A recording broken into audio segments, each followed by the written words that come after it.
नमस्कार दोस्तों, स्वागत है आपका अपने YouTube चैनल ISPSS अकेडमी में। पॉइंटर बुक की सीरीज़ में जो है ये हमारा प्राचीन भारत का जो इतिहास का जो है ये लास्ट वीडियो होने वाला है। तो इस वीडियो में मैं आपको जो बचे हुए वन लाइनर हैं पॉइंटर बुक से तो क्लियर पूरे मैं आपको जो है पूरे करवा दे रहा हूँ। तो चलिए हमारा वीडियो शुरू करते हैं। तो टॉपिक हम कहाँ से शुरू करेंगे? प्राचीन साहित्य एवं साहित्यकार जो प्राचीन भारत से थे उनसे शुरू करते हैं। तो देखते हैं कि इतिहास के पिता की पदवी सही अर्थों में संबंधित है किसको दी जाती है? हेरोडोटस को। अब सुमेलित करने हम लोगों को पुस्तक और लेखक दिए गए। तो अष्टाध्यायी किसने लिखी है? पाणिनि ने।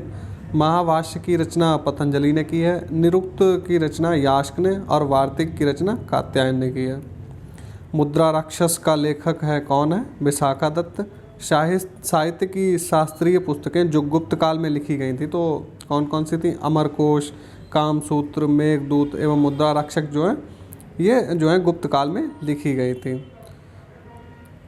10 कुमार चरितम रचनाकार थे तो इनकी तो दंडिन जो है जिनका नाम दंडिन है उन्होंने किसकी रचना की थी? 10 कुमार चरितम की। कुमार संभव महाकाव्य लिखा किसने लिखा है?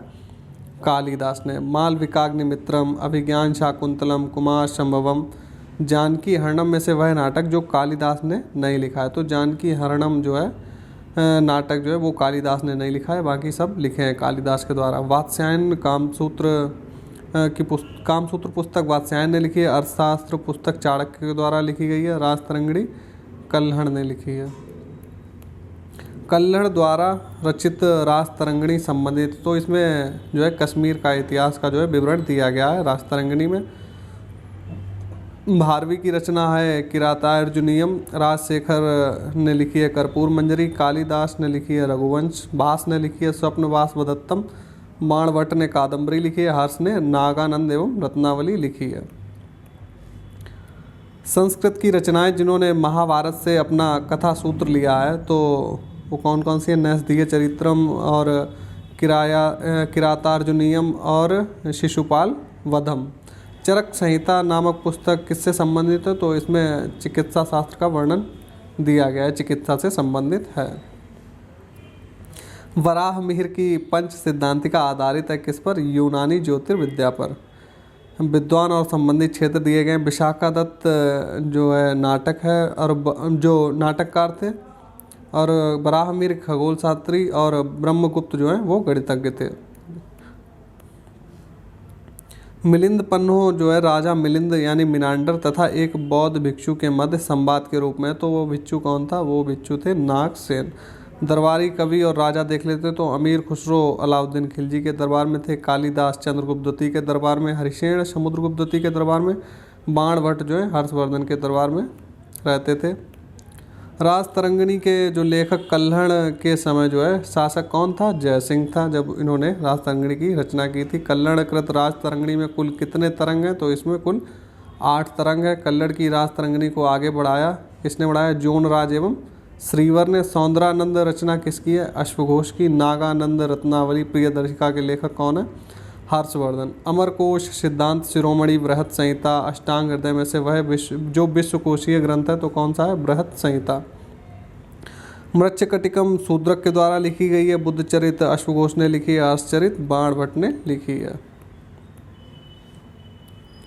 वराहमिहिर ने लिखी है बृहत संहिता। विशाखादत्त ने लिखी है देवी चंद्रगुप्तम। बिल्हड़ ने लिखी है विक्रमांक देवचरित। कर्पूर मंजरी राजशेखर के द्वारा लिखी गई। सौंदरानंद अश्वघोष के द्वारा लिखी गई। लाइफ ऑफ हेन सांग जो है हुई ली के द्वारा लिखी। द नेचुरल हिस्ट्री प्लिनी ने लिखी है। हिस्टोरियल फिलिपिकल जो है पॉम्पेई स्ट्रोगस के द्वारा लिखी गई है। द हिस्ट्रीज हेरोडोटस के द्वारा लिखी गई है। परमार राजवंश के इतिहास पर प्रकाश डालने वाले स्रोत देख लेते हैं। तो पद्मगुप्त का नवशांक चरित्र जो है, मेरु और मेरुतंग का प्रबंध चिंतामणि, उदयादित्य के समय का उदयपुर प्रशस्ति और शीयक द्वितीय का ईशोल अभिलेख, भोज का जो है बांसवाड़ा और तथा जो है बेतमा के अभिलेख जो हैं ये परमार वंश के इतिहास पर प्रकाश डालते हैं। शाकुंतलम किसने लिखा है जिसको अभिज्ञान शाकुंतलम बोला जाता है? तो ये कालिदास की रचना है। मृच्छकटिकम, मेघदूत, ऋतुसंहार और विक्रमोर्वशीयम में से कालिदास की साहित्यिक कृति नहीं है तो मृच्छकटिकम शूद्रक के द्वारा लिखी गई है तो ये जो है कालिदास की कृति नहीं है। कालिदास के द्वारा रचित मालविकाग्निमित्रम नाटक का नायक कौन है? तो अग्निमित्र है, पुष्यमित्र शुंग का पुत्र। वह पुस्तक जिसमें शुंग वंश राजवंश के जो है संस्थापक उसके पुत्र की प्रेम कहानी दी गई, तो मालविकाग्निमित्रम में अग्निमित्र की प्रेम कहानी का वर्णन किया गया है। गीत गोविंद के रचयिता जयदेव जो है अलंकृत करते थे, तो ये लक्ष्मण सेन की सभा को अलंकृत करते थे। अष्टांग संग्रह जो है आयुर्विज्ञान से संबंधित है। दश रूपक नाट्य कला से संबंधित। लीलावती गणित की पुस्तक है। महाभाष्य व्याकरण की पुस्तक है। विद्वान जो है रचनाएं इसमें दी गई हैं। शरभ वर्मा का तंत्र और विज्ञानेश्वर मिताक्षरा इन्होंने लिखी है। तुम्हारा अधिकार कर्म पर है, फल की प्राप्ति पर नहीं। यह वाक्य ग्रंथ है वह किसका है? तो ये वाक्य है गीता का। जो यहाँ है वह अन्यत्र भी है और जो यहाँ नहीं है वह कहीं नहीं है, तो ये कहा गया है महाभारत में। प्राचीन भारत का वह ग्रंथ जिसका 15 भारतीय और 14 विदेशी भाषाओं में अनुवाद हुआ है, तो किसका हुआ है? पंचतंत्र का। पंचतंत्र जो है मूल रूप से लिखी गई है किसके द्वारा? विष्णु शर्मा के द्वारा। बीज गणित के क्षेत्र में अपने योगदान के लिए विशेष रूप से जाने जाते हैं कौन? भास्कर। गणित की पुस्तक लीलावती के लेखक कौन है? भास्कराचार्य। आर्यभट्ट थे, क्या थे? भारतीय गणितज्ञ एवं खगोल शास्त्री। वह भारतीय गणितज्ञ जिसने दशमलव के स्थानिक मान की खोज की थी, तो ये थे आर्यभट्ट। पृथ्वी की अपनी धुरी पर घूमने के कारण प्रतिदिन सूर्योदय एवं सूर्यास्त होता है, ये किसने कहा था? सबसे पहले आर्यभट्ट ने।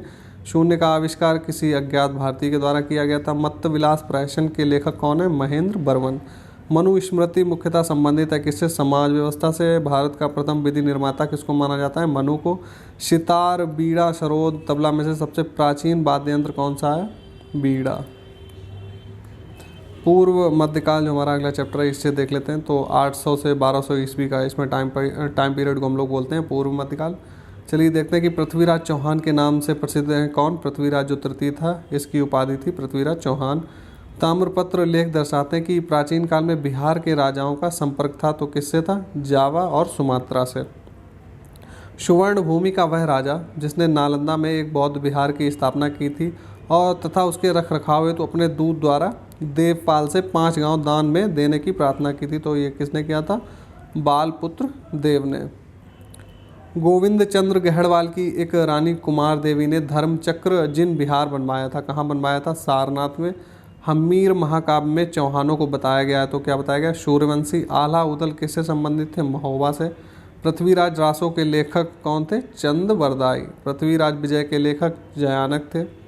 रचनाकार उनकी रचनाएं देख लेते, तो शारंगधर किसकी रचना है? इनकी रचना है हमीर रासो। चंद बरदाई ने लिखी है पृथ्वीराज रासो।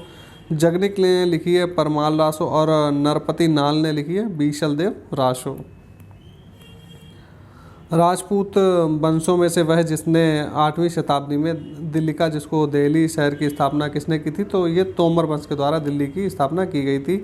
जेजाग भुक्ति का प्राचीन नाम क्या था? तो बुंदेलखंड को जेजाग भुक्ति बोला जाता है। धंगदेव शासक कहाँ का था? जेजाग भुक्ति के चंदेल वंश का। शासकों का कालानुक्रम देख लेते, तो यशो वर्मा 930 से 950 ईस्वी के मध्य शासनकाल और धंग का था 950 से 1102 के बीच में। विद्याधर का था 1019 से 1029 तक और कीर्तिवर्मा 1060 से 1100 के मध्य इसका शासन था।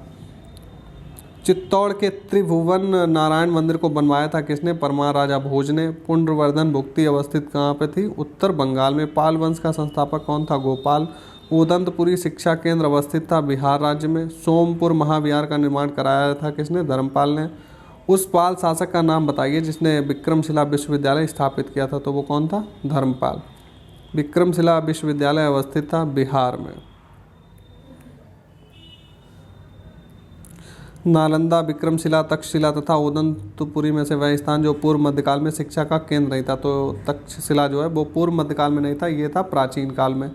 राष्ट्रकूट साम्राज्य की जो नींव रखी थी वो किसने रखी थी? दंती दुर्ग ने। हिरण्यगर्भ धार्मिक कार्य किसने कराया था? दंती दुर्ग ने। अपने पिता के अभियानों के क्रम में सैनिक छावनी में पैदा हुआ था, तो अमोघ वर्ष जो राष्ट्रकूट था वो सैन्य छावनी में पैदा हुआ था। महानतम प्रतिहार राजा था कौन था? मिहिर भोज। गुर्जर प्रतिहार वंश का वह शासक जिसकी उपाधि क्या थी? आदिवरा थी, तो किसकी उपाधि थी? मिहिर भोज की। शासकों का जो है सही कालानुक्रम हम लोग देख लेते हैं, तो वत्सराज जो थे इनका 775 से 800 ईस्वी के बीच में थे। नागभट्ट द्वितीय 800 से 833 के बीच, महेंद्रपाल 885 से 910 के बीच, महिपाल 912 से 944 तक इन्होंने शासन किया था। नागभट्ट द्वितीय, महेंद्रपाल प्रथम, देवपाल तथा जो है भरत्र भट्ट में से वह नाम जो गुर्जर प्रतिहार राजवंश से संबंधित नहीं। तो भरत्र भट्ट प्रथम जो है गुर्जर प्रतिहार वंश से संबंधित नहीं थे। महान जैन विद्वान जो थे हेमचंद्र, वो किसकी सभा को अलंकृत करते थे? कुमारपाल की सभा को। लक्ष्मण संवत प्रारंभ किया गया था किसके द्वारा? लक्ष्मण सेन द्वारा। मध्यकालीन भारत के प्रसिद्ध विधिवेत्ता थे कौन थे? विज्ञानेश्वर, हेमाद्रि एवं जीमूत वाहन। महान संस्कृत कवि एवं नाटककार राजशेखर संबंधित थे महिपाल एवं महेंद्रपाल प्रथम के दरबार से। राजवंश और उनकी हम लोग राजधानियां देख लेते हैं। तो प्रतिहार वंश की राजधानी थी कन्नौज, परमार वंश की थी धारा, सोलंकी वंश की थी अन्हिलवाड़। गुर्जर प्रतिहार वंश की स्थापना किसने की थी? नागभट्ट प्रथम ने की थी। प्रतिहार, पाल, राष्ट्रकूट तथा चोल में से वह जो त्रिकोणीय संघर्ष का हिस्सा नहीं था, तो चोल इसमें नहीं थे, बाकी प्रतिहार, पाल और राष्ट्रकूटों के बीच त्रिकोणीय संघर्ष चला था। महोदया पुराना नाम किसका था? कन्नौज का। नगर महोदय स्त्री के नाम से जाना जाता था किसको? कन्नौज को। आगे बढ़ते हैं कि जिसने खंबात में तोड़ी गई मस्जिद के पुनर्निर्माण के लिए आर्थिक सहायता प्रदान की थी, तो ये की थी जयसिंह सिद्धराज ने। परमार वंश का शासक था उपेंद्र अथवा कृष्णराज इसको बोला जाता था। तो ये जो है परमार वंश का था। संस्थापक जो था परमार वंश का वो था उपेंद्र। राजा भोज ने शासन किया था कहाँ पर? धार पर। काल्पनिक वैज्ञानिक उपकरणों पर पुस्तक लिखने वाला परमार वंशीय शासक कौन था? भोज था। भोजशाला मंदिर की अधिष्ठात्री देवी हैं कौन? भगवती सरस्वती। उपेंद्र, मुंज, गांगेय देव तथा उदयादित्य में से वह शासक जो परमार वंश से संबंधित नहीं था, तो इसमें गांगेय देव नहीं था, बाकी सभी थे। प्रसिद्ध स्थान और क्षेत्र हम लोग देख लेते हैं। तो बोधगया बिहार में है, खजुराहो बुंदेलखंड में, शिरनी अहमदनगर महाराष्ट्र में है, नासिक महाराष्ट्र में, तिरुपति रायलसीमा आंध्र प्रदेश में है। कश्मीर का जो है अकबर किसको कहा जाता है? तो जैनुल आबदीन को कहा जाता है। कश्मीर के शासक जैनुल आबदीन का वास्तविक नाम क्या था? तो इसका वास्तविक नाम था शाही खां। कर्नाट वंश का संस्थापक कौन था? नान्यदेव। कर्नाट वंश का अंतिम शासक हरि सिंह था। कुरुसपाल शिलालेख से जानकारी मिलती है किसकी? राजा सोमेश्वर प्रथम के बारे में। गौड़ वहो के रचयिता कौन थे? बागपति। मध्यकालीन भारत के आर्थिक इतिहास के संदर्भ में जो अर्घट्टा बोला जाता, तो ये किस लिए बोला जाता था? वाटर व्हील के लिए बोला जाता था, क्योंकि भूमि की सिंचाई के लिए प्रयुक्त जो जल चक्र होता है तो उसको अर्घट्टा बोला जाता था। तो हमारा प्राचीन भारत का इतिहास जो है पॉइंटर बुक से आज ही समाप्त होता है। तो कल से हम लोग जो है मध्यकालीन भारत का जो है वीडियो जो है लेक्चर शुरू करने वाले हैं। तो बने रहिए हमारे चैनल पे और इसी तरीके से आपको वीडियो मिलते रहेंगे। तो चलिए फिर मिलते हैं नेक्स्ट वीडियो में।